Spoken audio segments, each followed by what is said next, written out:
Let's go! Cool kids step to the front. Cool kids. Too sweet sign for the click. Bitch, you don't work there. Feel like I need a shower just looking Gotta at get you. right. Like, what the fuck does that mean? They ain't been the same ever since. What? Living pretty We well cut on the the hand chairman. off. I ain't You're gonna be single for the rest of your life. Brock Lesnar on the beast. Look at the heat. Sleep flex and Look at the repeat. heat. Whole new swag with a pass on the tag. Coming live from the west to the east. Better recognize on the mouthpiece. See the power level got I get no bitches. Bringing content on the daily. Feeling like Gresh unleashed. Greetings and salutations, ladies and gentlemen, boys and girls, non-binary pals, and everybody in between. Welcome back to the Gresh Unleashed podcast. This is episode 37 of this illustrious podcast in the making. And joining me as always is, well, usually joining me as always is the queen of rebels herself, Swella the Bandit. But this episode, for the very first time in quite some time, I'm solo. I am not solo Sokoa, but I am solo in today's episode because life happens. But we move on because this is episode 37, like I mentioned a few seconds ago. And today is going to be a pretty solid edition because we got a retro review on tap for you, October 9th. 2013 edition of NXT, which saw Antonio Cesaro return to the black and gold brand to face off against Leo Kruger, no Adam Rose. So this is an interesting dynamic, but that is not all, because we're going to talk a little bit about the Bally in the Valley event that took place, the New Japan Pro Wrestling Bally in the Valley event, which in my book, it might not be in a lot of people's book, but in my book, was headlined by Kairi defending the New Japan or the IWGP Women's World Championship against the CEO Mercedes Mone, formerly known as Sasha Banks in the WWE. And I'm gonna talk about that briefly and so much more on tap. But before that, it's time again for a few house notes. Excluding the live show reviews that you just saw, including this past weekend, the video format of this show has a new home over on patreon.com/GreshDigital. It will be available for all tiers starting at $1. One single dollar. Like you can separate yourself from $1. $1. You can help the podcast out immensely. If you're the person who likes to watch their podcast in video format on YouTube or whatever the case may be, it will be unlisted. Excuse me, I had to get the word out. But it will be unlisted on our YouTube channel, and you can share it wherever you want, but you, the listener, can get it for $1 single dollar, because there's some things you can't really articulate in the audio format that you can articulate in the video format. But hey, that's the beauty behind this. But you can do it right there over at patreon.com/GreshDigital. That will be your place to go. But as far as everyone else in general, as I just mentioned, the show will be available wherever you listen to your podcast. In case you missed our previous post-show reviews for both the Royal Rumble and Elimination Chamber, they are available now over on youtube.com/@GreshUnleashedPod. That is GRESH Unleashed POD. That's it. It was a one-man show, just like today's episode, impromptu style, and it went great in my opinion. I articulated my points and words perfectly in my book. I listened to it back because I'm the editor as well.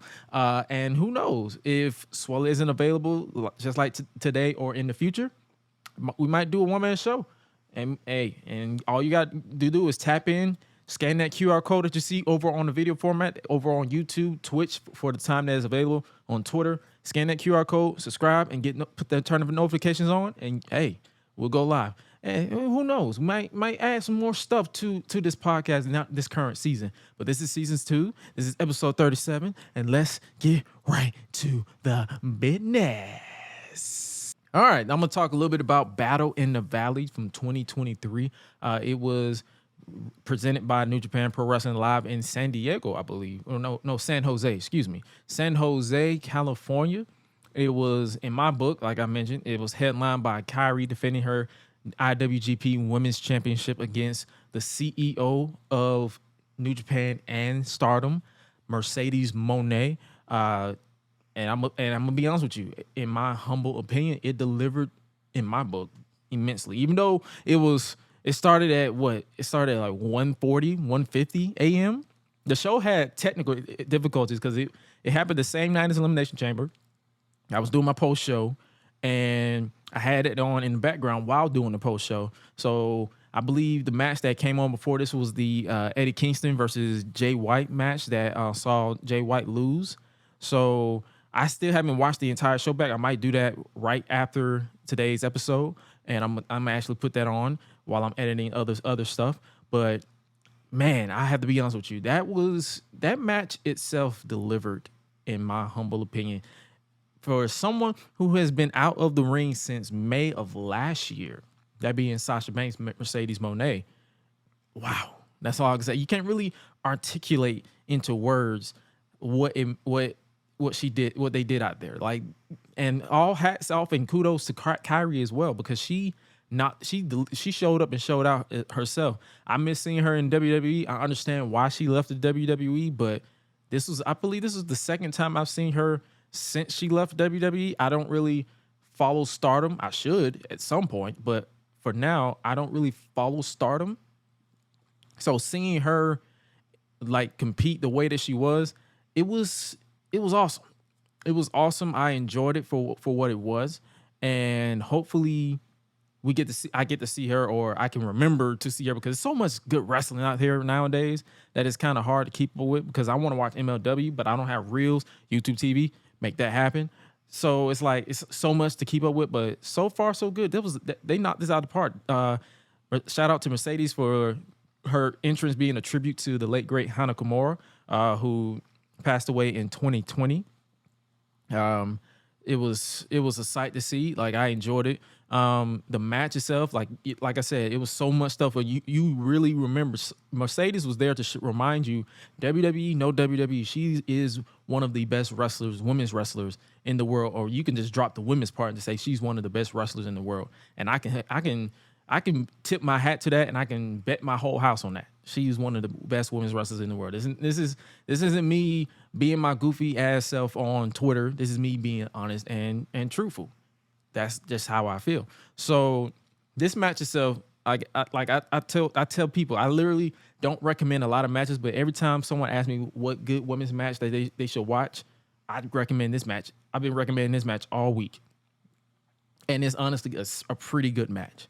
And you can tell it was pretty good for me to stay up, because I watched the entire Elimination Chamber event, did a whole post show, and then stayed up and then watched this match in its entirety. But I'm gonna be honest with you, I tapped out after this match. Like, I probably who was it? Okada defended the title against the name is slipping my mind, but I'm pretty sure it was a match that I've seen a million times before in the past, because I'm not foreign to New Japan, but I know for a fact that I'm pretty sure I probably was like, yeah, I'm going to bed. And I went right back to bed, because that was my main event. Kudos and congratulations to Mercedes Mone. Is it Mone or Mone? Because I'll be pronouncing it Mone, but it might be Money. Mone. I know on commentary they kept saying money. It was Aiden English, because that's the name that we're going to be talking about. Aiden English, formerly known as Aiden English, and who was on commentary, he kept saying money, but I was like, it may be money. But the way they put the apostrophe on the E is like money, but who knows? But Battle in the Valley, it was a pretty good episode, pretty good show that you guys should really check out, and hopefully we can get more stuff like this in the future, because I need to check out more Stardom. Like I think I'm gonna make it my mission to start eventually maneuvering into reviewing Stardom content on the show, so that I can check that out and get you guys who are not new or who are new to the show, and as well as who are new to outside WWE wrestling, that I'm gonna get you guys invested into that as well. So, like, just because we're doing retro reviews doesn't mean we're done with modern wrestling. It's just we're taking a little break. We'll be back eventually, but for now we're just focusing on retro reviews.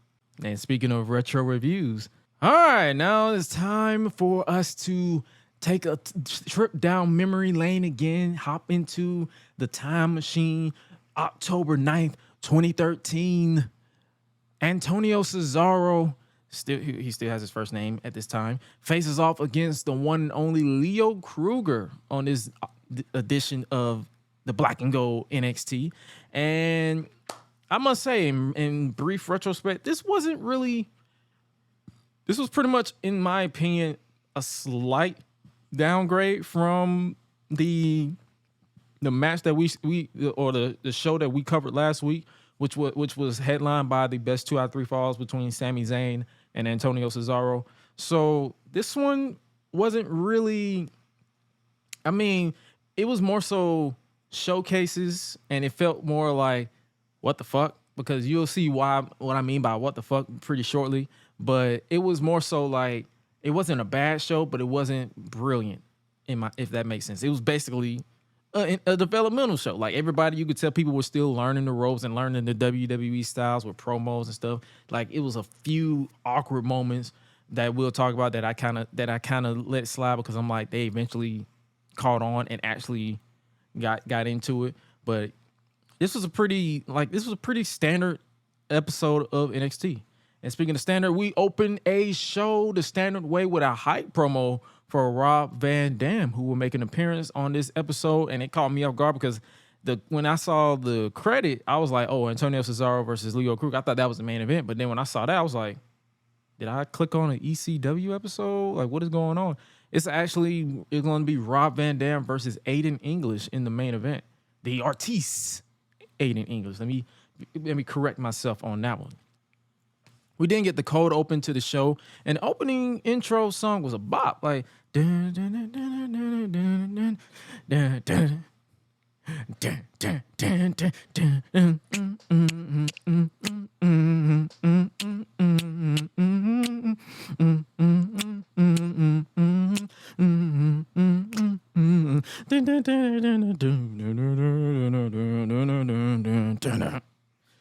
boom, boom, boom,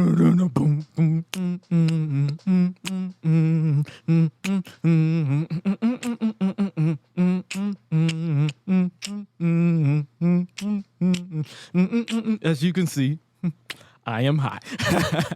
But we are live in Full Sail University from Orlando, Florida, with Tom Phillips on commentary again with Alex Riley.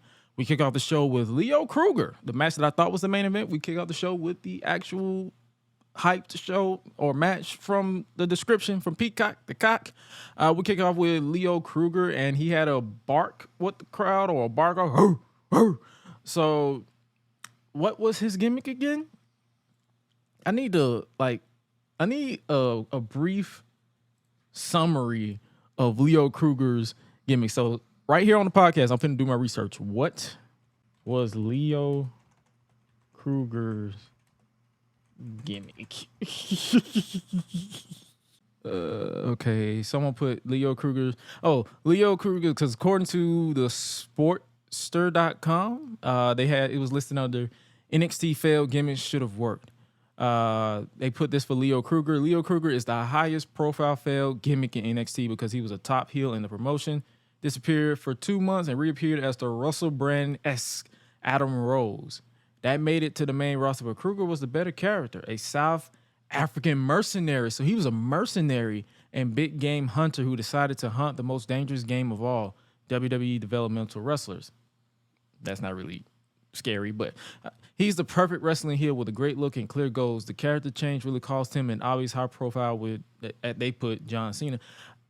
Looking back at Leo Kruger, I mean, when I was watching this episode, I can see where they was coming from, but he wasn't really a heel with this match. So, I mean, if it was another version, I probably need to look at to really articulate this mercenary gimmick that they think he had, or this character that he had, then I got it. But from character's perspective, he was barking with the crowd. He basically proved that he was a tough son of a bitch during this entire match against Antonio Cesaro. But outside of that, it really didn't give me too much. And I think this was around the time before he disappeared and came back, because I believe he was on the main roster in 2014. So I'm pretty sure he disappeared, became Adam Rose, and then he was on the roster, feuded with a bunny, then became a social outcast, and then he was fired. Did I get that right? The commentary team was hyping up Sami Zayn sneaking into becoming #1 contender for the NXT title by pinning Bo Dallas in a mask. Kruger's opponent was none other than our boy, the returning Antonio Cesaro, who storms out of the gate with a drop kick. this was a pretty standard match. Like I just said moments ago, it's like you can really tell too much, but it's a pretty standard TV match. During the opening of this match, Kruger was getting his stuff in as was Cesaro. Back from the break, Kruger took flight. No top flight, but he took flight with a tope before they announced the artiste aiding English going one-on-one with Rob Van Dam. Dude, totally. So that was the main event. So that's when I figured out, I'm like, oh, so that's the main event. Okay, cool. Cesaro, as the match progressed, Cesaro kept wanting a count out. A back body drop on the apron, got a 7. That pissed off Cesaro, so he tossed him out. I got a little chuckle out of me because he tossed him right back. He's like, man, get your ass out of here. He tossed him out again and hit a gut wrench suplex on the apron and got a 9 count. So there we go. There's another 9 count. Cesaro then went into a European uppercut frenzy. Like, I believe he hit like 10 in a row. He was just boom, boom, boom, boom. Jesus, he boom, boom. He was just hitting him and only getting 2 count for that. And I'm like, all right, I'm getting the vision. Which Cesaro was literally clearly being aggravated because he was like, bro, won't this motherfucker stay down? Cesaro then went for the neutralizer, but got out of it as well. He literally back body dropped him out of that. So that was a nice, and I liked how commentary hyped it up. They was like, this is very rare that someone's fought out of the neutralizer. Kruger kept fighting back after literally at this point taking 12 uppercuts, including an avalanche one. So that man was not quitting whatsoever. Cesaro then locked in a rear chin lock. Like, I believe that's the same lock that he had Sammy in, where he literally got the second fall, I believe. So he tied it up during the best 2 out of 3 falls. So he locked them out, and Kruger is still conscious. Like, he was spitting up saliva. So they was basically selling that as a lethal choke, and Kruger was literally not finna die. Because Cesaro wrapped his legs around him, and he still had fighting. So Cesaro hit him with a stiff lariat. He literally took this man's chest, caved it in, his neck separated from his head, and his head literally rolled back and rolled it right back into the position, right into a neutralizer for Cesaro to pick up the win. They almost lost me in the middle. I'm not gonna lie. This match, it started off hot. It kind of dragged a little bit in the middle, but then the ending, they really got me back. And I love this entire match. This is the second match I can say that I love from Antonio Cesaro. And I'm on the train where it's like, why WWE didn't really do too much with him. Like, yeah, I get what some people saying, like, oh, this is my favorite tag team wrestler. But it's like, come on. Like, you can't tell me this man, if they give it, because he's not really doing too much in AEW right now. I mean, I know he's the Ring of Honor World Champion, but it's like they're not really giving too much, like, he's not doing too much that makes you like, oh, I got to watch Dark, where he's always defending the title. I'm like, I don't care. Give me substance to care about the meal. You see what I'm saying? Like, give it some season, give it some flavor, because if you give me the same bland plate with no seasoning, no salt, no pepper, no Creole seasoning, no slap your mama, no hot your mama, nothing, then I'm not going to eat it. I'm just going to be like, okay, I'm going to pick at it. I'm going to entertain the funny part, and then I'm just going to toss the meal. That analogy doesn't make any sense, but it made sense in my brain, and I probably messed it up. But you get what I'm saying? If it's boring, or if you're not giving it much to do, then I am not going to pay too much attention to it. That's all I'm saying. But yeah, after the match, Cesaro went to the top and hit Leo Kruger with a big boss knee drop, King Kong knee drop to the throat. He literally landed right on the throat with his exposed knee, because he has no knee pads at this point. So basically, I'm guessing this is either going to continue. I got to look it up, or if we come across this episode again, or a future episode, we're gonna come up with it, and then after that, we'll see. But yeah, that was that first match. I enjoyed it for what it was. That's all I'm saying. Like, Cesaro, Claudio Castagnoli, whatever he's called, he is great in that ring. He just needs to be, like, he needs something to work with as far as, like, story-wise, because for those of you who don't know, or for those of you who do know and need a reminder, I'm a storyteller.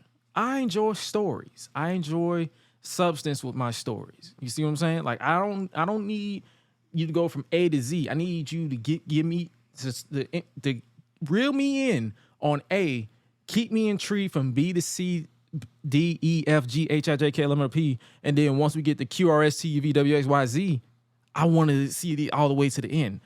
Don't keep me in the middle, in the beginning, lose me in the middle a little bit to where I'm clicking on my phone and then I'm done, whether it's a match or a character. Why do you think the bloodline stuff has been keeping me intrigued for the past 2 years? It's because they keep adding substance to the plot and into the middle, whether people want to admit it or not. That's all I'm saying. All right, we're back from the break, and I had my first what the fuck moment right here because we had Charlotte, pre-Flair last name, out here with brunette or brown hair with blonde little tips, accompanied to the ring by Bayley with Renee Young hopping on commentary. Her opponent is Santana Garrett. I haven't is she still wrestling? Because I remember, yeah.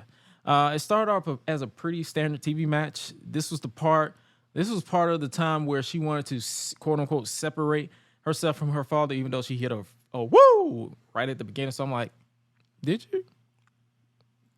Summer Rae and Sasha Banks walks down to the ring to watch the match, and I was like, "Boy, they young too." It's like if you see them now compared to back then, you be like, "Whoa, you feel like an old grandpa."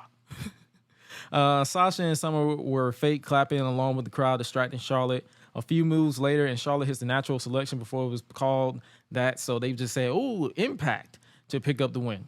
It was, like I said, it was a pretty standard match. After the match, Summer grabbed the mic, delivering a message that the divas in the back knows who's the first ladies.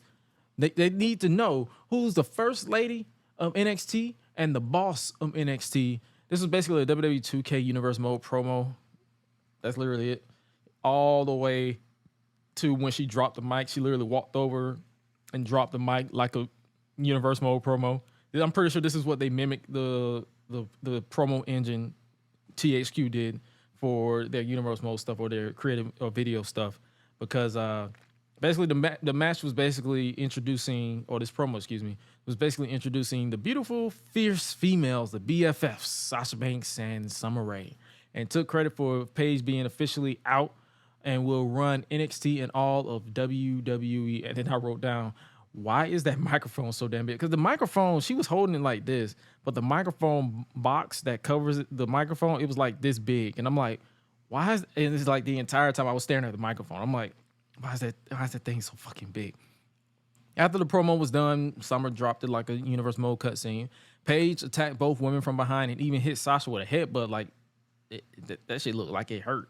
But the advantage was in favor of the BFFs until Emma ran out to make the save and ran off the ladies to head to the break. When I saw this Emma, I was like, whatever they're doing now with Emma, it's like this is night and day. Like, this is obviously the bubbly Emma with the whole goofy dance, but it's like whatever they're doing with Emma now that she's back in WWE, they need to do something with her, because she needs to be more than Riddick Moss or Madcap Moss's hype girlfriend. That's it. Speaking of hype, we get a Mojo Rawley promo. I don't get hype, I stay hype. I remember that was the thing. Wow. But he debuts next on NXT. There's another, like, whoa, this is a young cat. Backstage, we get a reaction promo from the BFFs responding to Paige and Emma, I guess, even in the odds from their attack. And they challenge the two of them to a tag team match next week on NXT. Next up, we get a match. Out first is future NXT Tag Team Champion Danny Burch. For those of you who don't remember, Oni Loken or Biff Busick of DPW and Danny Burch were a tag team before both of them were released. I believe Biff is back in WWE as a trainer, so that's a nice little tidbit there. But Danny Burch, I don't know what he's been up to. Like, is he still wrestling? I need someone to let me know. After another commentary spot where they build up the new BFFs duo, we get Mojo Rawley geeked up and hyping himself as he get out to the ring for his debut match. After Burch was pretty much dominant for the opening, Mojo made a comeback, pouncing Burch all over the place before beating the man with his ass, literally shoving all his cheeks on the stomach, and he literally sat on the man. He had a rear view and then sat on the man to pin him and get the win.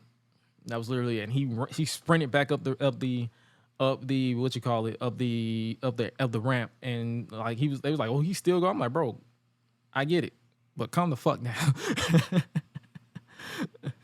Backstage, Paige doesn't appreciate Emma helping her and Tim the interview because I don't even know that's his name because I know Summer Rae called him that. But I don't know if it was a joke or not. But Tim, the interviewer, informed them about the BFFs challenge, which they accept in the most awkward way possible. Emma starts doing her dancing gimmick, to which Paige said, "Emma, I'll hurt you." And she said it in so like you could tell she was disgusted. She's like, "I'm gonna hurt you if you don't stop this shit. Stop." We're back from the break, and Sylvester Lefort, is he still doing anything? Is he still wrestling? It's a lot of like, I literally wrote down watching this show. I'm like, is he still wrestling? Is he still wrestling? It's like so many people that you'd be like, are they still wrestling? But Sylvester Lefort introduces the team of Scott Dawson and Alexander Rusev, the most randomized team I've ever seen in my life. And their opponents is a young Enzo Amore and Big Cass. And then this entrance was pre you're soft, you're slide, you're good. It was literally a randomized entrance music before CFOs. I think that song was CFOs. So before CFOs came into the picture. So the entrance really didn't sync. Like the crowd was chanting soft before they said SAW. Like they were saying a lot of stuff. Like I believe Cass called one of his opponents or both of them sloppy jalophies. And Enzo calls them SAWLT. So this is way before their entrance was on point. The crowd started chanting, and I thought the match itself was a pretty standard tag team match. And then I started listening to the crowd, but then the crowd started chanting. I thought, and I literally, for the life of me, don't get mad at me for saying this, but I thought they was chanting sloppy toppy, and I was literally confused for like 10 minutes. I'm like, who's giving a sloppy toppy right now? This is not it. They was basically chanting what Big Cass would say earlier, the sloppy jalopy. Or Jalofi. I don't know what the fuck he called them, but he called them sloppy Jalofis in the most Bronx accent I've ever heard in my life. So I was confused with the chant. I was confused with the match. But Rusev makes the tag after getting rid of Cass and locks in the accolade to pick up the submission win for their team. And that was literally it. Oh, after the match, Rusev and Dawson assaulted Cassidy and they locked in the accolades, sending a dominant message. So I'm believing this is them losing before they introduce Carmella to the duo to make it a trio, and that's when they started winning. So I'm guessing Enzo and Cass were losing. They was getting cheered from the crowd, but they were losing for a bit until Carmella came into the picture as their hairstylist. I believe that's what she was. Correct me if I'm wrong. So, but then after that, they started winning, and then they started getting over. They got the entrance music, the whole entrance intact. I believe Enzo got injured at some point, and that was their way to keep them on TV without them losing momentum. So that was that. Backstage, we get an interview with the new #1 contender for the NXT Championship, the one and only Sami Zayn. And they announced that the match will go down next week. Bo Dallas walks up to Sami all hurt and detested, and he says, "You hurt my feelings," in the most Michael Jackson voice I've ever heard in my life. "You really hurt my feelings. I thought we were friends." And Sami says, "It ain't nothing personal, blood. He just wants the title because he's the champion. That's it." And Bo says, "You know what? We don't have to do this, Sami. We can team up next week. We can be friends. We can go after the NXT Tag Team Championships, and we can rule NXT together as champions." And he takes his hand out and try to get him to shaking. And Sami says, "Oh yeah, sure. We can be NXT Tag Team Champions. I agree. We can go after those titles, but after I win the NXT Championship." And Bo is appalled. He is flabbergasted and says, Unbelievable. That's all he said. Like, oh my God. Bo pulling the Michael Jackson voice with this is like, I don't know why they didn't do too much with this one. This gimmick was good. You can tell this version of Bo Dallas was another thing that falls on the category of NXT where WWE or Vince McMahon didn't know what the fuck to do with him on Raw and SmackDown, because this gimmick was hilarious. in the most entertaining way. It was like he was sad. He was trying to manipulate you without manipulating you because it was in the guise of being a friend. Like, come on, man. That was chef's kiss. It is what it is. Now he's Uncle Howdy and killing himself on TV on premium live events, like he's literally exploding and then coming back like nothing happened the very next day. So there's that. Next up is our main event, and introduced first is the artiste Aiden English, who breaks out in song. And it sounded way better than that. But this dude is a great singer. I enjoyed it. I like this song. I didn't write down what he said word for word, bar for bar, but he was basically like, he's the greatest sports entertainment. I don't know why I just said it like that. He's the greatest sports entertainer in WWE.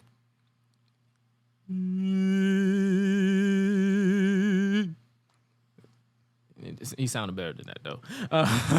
I like the song though, for real. Like he was hyping himself up. Like and this was basically another led into my next what the fuck moment, because out next is Rob Van Dam's personal ring announcer, Ricardo Rodriguez. I believe he's still doing, like, is he still in Egypt? Like, I know they announced he did something, or he announced he did something. I ain't really been keeping up with him either outside of WWE. There's so many of that, but this was after they broke up. Him and Alberto Del can't keep a job. So that was that. Rob Van Dam then comes out next to a nice ovation from the Full Sail crowd. A nice little back and forth between both men, with RVD doing RVD things with kicks and wheelbarrow kicks and monkey flips and all that good stuff. It became basically a showcase match for Rob to do his thing, and Aiden trying to find a way to slow the momentum, but he couldn't. And Rob was about to go for the Rolling Thunder until Aiden rolled out of the ring and wanted to walk away. He like, I'm done with this, man. I'm done with this shit. Like, stop it, keep it away. But he caught Rob slipping, because Rob was like, he took the bait, and he caught Rob slipping by kicking the second ring rope. I'm surprised that wasn't a DQ, because he kicked him in the balls, but whatever, what can you do? To gain the advantage. After RVD did all his cool stuff, Aiden gave the customary chin hold wrist lock to slow down the momentum. That was it, literally. RVD then kicked Aiden in the face after blocking the corner. I guess he was about to slam him into the turnbuckle. And he did his comeback spot with the lariat kick to the back, or the wheelbarrow kick, with the Rolling Thunder to wrap it up. And then RVD then took us home, literally took us home after this, with a 5-star frog splash after taunting Rob Van Dam to pick up the win. And that was the episode of NXT. It was a pretty standard episode of NXT at the time. Nothing too much to rave about. Everything wasn't bad, but it was good for what it was. I enjoyed the opening match with Antonio Cesaro and Leo Kruger.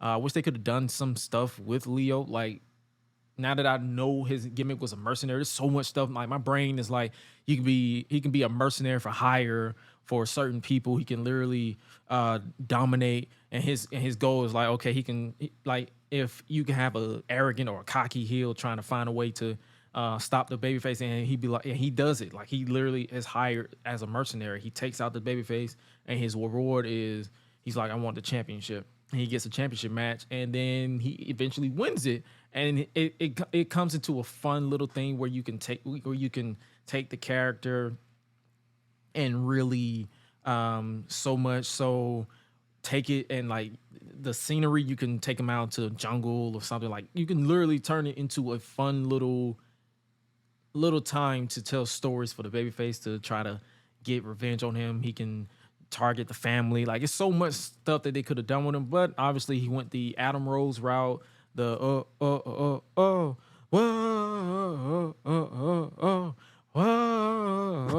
shit, I'm hitting my mic. Sorry about that. Boom, dun, dun, dun, dun.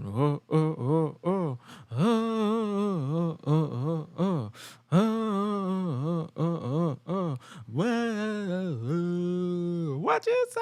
Hit the road, Jack. And won't you come back no more, no more, no more, no more. Hit the road, Jack. I want you come back no more. What you say? Hit the road, Jack. And don't you come back no more, no more, no more, no more. hit the road, Jack, and don't you come back no more. Sorry about that. I literally lost the plot. Like the song started, Timmy. And speaking of money, money, money,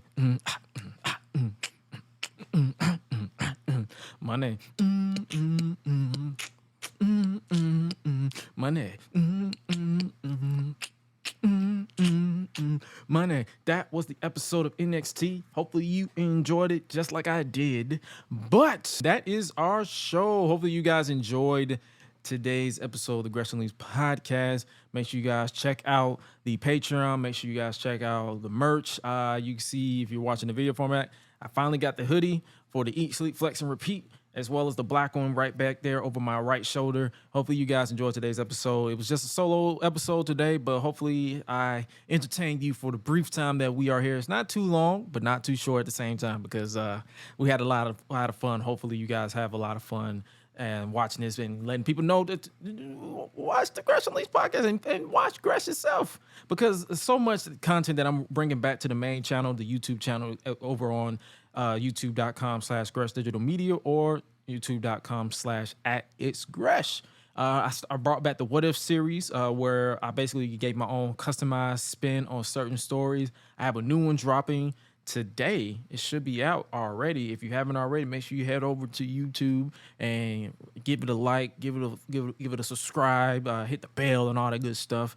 And hopefully next week will be just as eventful as this week, because I'm thinking we might tap into the takeover. I saw a lot of people recommending certain shows that we should watch, and Takeover, it wasn't really that long, if that's what I think of it. So we might tap into some takeovers. Obviously, we're going to watch a few more episodes of NXT, as well as Raw, SmackDown from back in the day. And we might tap into ECW. So many retro reviews we got on the table and on the cards that hopefully you guys tap in and join with your boy, your voice that does the most, the purveyor of mischief, Gresh. That's my nickname. There it is. And hopefully you guys stay safe out here in the world of unknown. But you got to remember the one known, and that is, as your favorite voice that does the most, and the purveyor of mischief, I have to remind you of the one known, and that is you are appreciated, especially by me, as well as everyone in behind the scenes that does what they do to keep bringing you guys the entertaining stuff.